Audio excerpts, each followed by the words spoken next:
നമസ്കാരമുണ്ട്. താമസിക്കുന്നത് കേരളത്തിലാണോ വെള്ളരിക്ക പട്ടണത്തിലാണോ എന്ന് മൊത്തത്തിലൊരു സംശയമാണ്. അമ്മാതിരി പരിപാടികളാണ് 2025 തുടക്കം മുതൽ കണ്ടുവരുന്നത്. നെയ്യാറ്റിൻകരയിൽ ഏതോ ഒരു പാവപ്പെട്ടവൻ പുള്ളി മരിച്ചുപോയി. സമാധിയായി നാളെ മുതൽ അദ്ദേഹം ദൈവമാണെന്ന് പ്രഖ്യാപിച്ച് രംഗത്ത് വരുന്ന മക്കളും അതിനെ പിന്തുണച്ച് കുറേ നാട്ടുകാരും. ഈ കല്ലറ പൊളിക്കണമെന്നുള്ള ആഗ്രഹം ആർക്കാണ്? പരാതി കൊടുത്ത മഹാമാന്യന്മാര് തന്റെ ഇടമുള്ള ആരെങ്കിലും ഉണ്ടെങ്കിൽ ഞാൻ പരാതി കൊടുത്തിട്ട് സംശയം കൊടുത്ത് ഇവിടെ ഒന്ന് പോകാം. അച്ഛൻ തന്നെ നേരത്തെ നമ്മളടുത്ത് പറഞ്ഞിട്ടുണ്ടായിരുന്നു, അങ്ങനെ ആരെയും കാണിക്കരുത്, ഇന്ന രീതിയിൽ എനിക്ക് സമാധി കർമ്മങ്ങൾ ചെയ്യണം, സുഗന്ധദ്രവ്യങ്ങൾ ഭസ്മവും കർപ്പൂരം ഇട്ട് ഇന്ന രീതിയിൽ എന്നെ പൂജാതി കർമ്മങ്ങളൊക്കെ ചെയ്ത് വേണം ഓരോന്ന് ചെയ്യാമെന്ന് പറഞ്ഞ് സമാധി ചടങ്ങുകൾ മൊത്തം എനിക്ക് പറഞ്ഞു തന്നെ അച്ഛൻ. ആ ചടങ്ങ് പ്രകാരമാണ് ഇപ്പം നമ്മൾ അച്ഛന് ചെയ്തത്. ഈ സമയത്ത് അച്ഛൻ പത്മാസനത്തിലിരുന്ന് മൂലാധാര സ്വാധിഷ്ഠാനം മണിപൂര അനാഗതം വിശുദ്ധി എന്ന് സഹസ്രതള പത്മം എന്ന് പറയുന്ന അതിൽ പ്രാണായാമം ചെയ്താണ് അച്ഛൻ സമാധി ബ്രഹ്മത്തിലേക്ക് ലയിച്ചത്. ഡോക്ടറെ വിളിച്ചില്ല, മരണ സർട്ടിഫിക്കറ്റ് ഇല്ല, ഒന്നുമില്ല.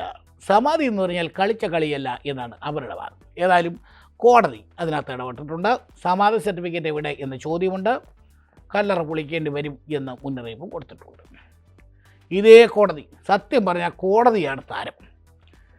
നിയമത്തെ തൊട്ട് കളിക്കുന്നവർക്കെല്ലാം പണി കിട്ടിക്കൊണ്ടിരിക്കുന്ന കാഴ്ചയാണ് ഇവിടെയും കാണാൻ കഴിയുന്നത്.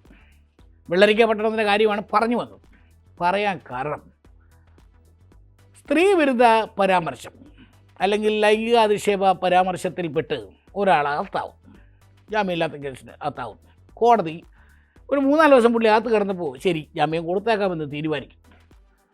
അങ്ങനെ ജാമ്യം കൊടുത്ത് അദ്ദേഹത്തെ പുറത്തു വിടാൻ തീരുമാനിക്കുമ്പോൾ പുള്ളി ഇറങ്ങുന്നില്ല എന്ന് തീരുമാനിക്കുന്നു. അങ്ങനെയുണ്ട്, സൂപ്പർ പരിപാടിയാണ്. അവസാനം കോടതി കണ്ണുരുട്ടിയപ്പോൾ ഞാൻ ദേ പോകുന്നു എന്ന് പറഞ്ഞ് പുള്ളി ഉള്ള ഗ്യാപ്പിൽ കൂടെ ഓടി രക്ഷപ്പെട്ടു. ഈ പുള്ളിക്ക് സ്വീകരണം കൊടുക്കാൻ മാലയും ബൊക്കയൊക്കെ ആയിട്ട് വേറെ കുറേണം ജയിലിലുണ്ട്.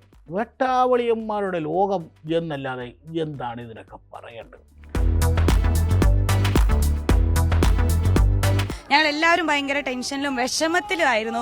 കാരണം വെച്ചാൽ ഞങ്ങൾക്ക് ബോച്ചെ പറഞ്ഞതിനേക്കാൾ കൂടുതലായിട്ട് നമുക്ക് മറ്റേ നടിയുടെ ബാക്കി കാര്യങ്ങളിലാണ് നമുക്ക് പ്രശ്നമായിട്ട് തോന്നിയിട്ടുള്ളത്. ദൈവതുല്യമായിട്ട് കാണുന്ന ഒരു വ്യക്തി തന്നെയാണ്. ഇപ്പോൾ അദ്ദേഹത്തിനേക്കാൾ വലിയ കോടീശ്വരമായ കേരളത്തിലുണ്ട്. പക്ഷേ അദ്ദേഹത്തിനെ ആളുകൾ സ്നേഹിക്കുന്നുണ്ടെങ്കിൽ ബഹുമാനിക്കുന്നുണ്ടെങ്കിൽ തീർച്ചയായിട്ടും ഒരിക്കലും അദ്ദേഹത്തിന്റെ കാശ് കണ്ടിട്ടോ ഗ്ലാമർ കണ്ടിട്ടോ അല്ല, അദ്ദേഹം ജനങ്ങൾക്ക് നൽകിയിട്ടുള്ള നന്മ കണ്ടിട്ടാണ്.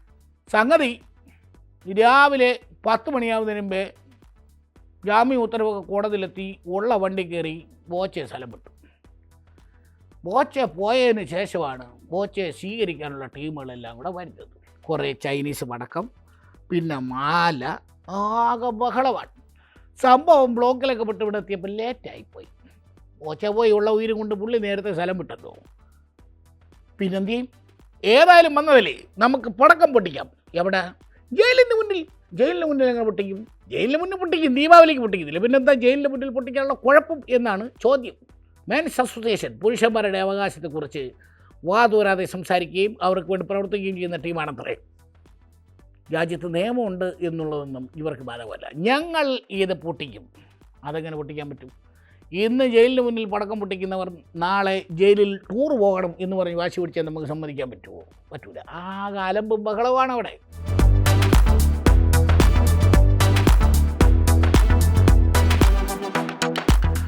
എല്ലാ സമയത്തും പടക്കം പൊട്ടിക്കാൻ അനുവാദമില്ല.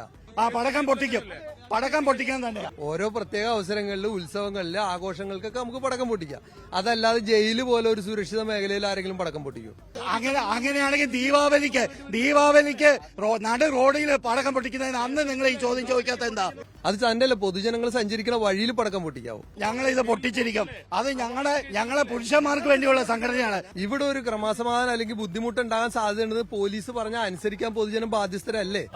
അപ്പൊ പിന്നെ പൊതുജനം ഞാൻ അസോസിയേഷനാണ്, ഞങ്ങളുടെ നേതാവിനാണെന്ന് പറഞ്ഞു കഴിഞ്ഞാൽ അത് അംഗീകരിക്കാൻ പറ്റുമോ? നാളെ വേറൊരാൾ പടക്കത്തിന് പകരം ഞാൻ ചെറിയ ബോംബ് പൊട്ടിക്കണമെന്ന് പറഞ്ഞാൽ സമ്മതിക്കാൻ പറ്റുമോ? ഈ ബഹളത്തിനെല്ലാം ഇടയ്ക്ക് ഈ മെൻസ് അസോസിയേഷൻ്റെ നേതാവെന്ന് അദ്ദേഹം പറയുന്നത് എന്താണ്? ഞങ്ങൾ ഇത് പൊട്ടിച്ചിരിക്കും എന്നാണ്. പുള്ളി പറയുന്നത് കാണുന്നവർക്ക് പൊട്ടിച്ചിരിക്കാനാണ് തോന്നുന്നത്. എന്തെല്ലാം അംഗങ്ങളാണ്. അവസാനം ഏത് വിധേനയോ തലക്കടി കൊടുത്ത് പോലീസ് ഈ ചൈനീസ് പടക്കം, ആകെ 100 രൂപയുടെ പടക്കമോ കണ്ടാണ്, അത് പിടിച്ച് വണ്ടിക്കകത്ത് കൊണ്ടുവിട്ടു. നശിപ്പിക്കല്ലേ ഞങ്ങളെ? ഇത് കടുത്ത ദ്രോഹമാണ്. ഞങ്ങളെ പടക്കം പൊട്ടിക്കുന്ന ദ്രോഹിയാണ്.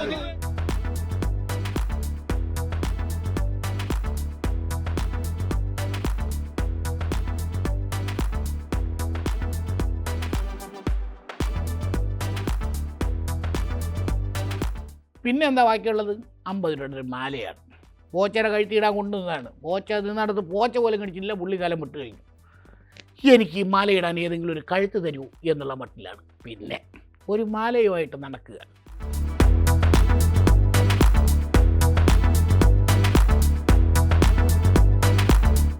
എന്തെല്ലാം കാണണം.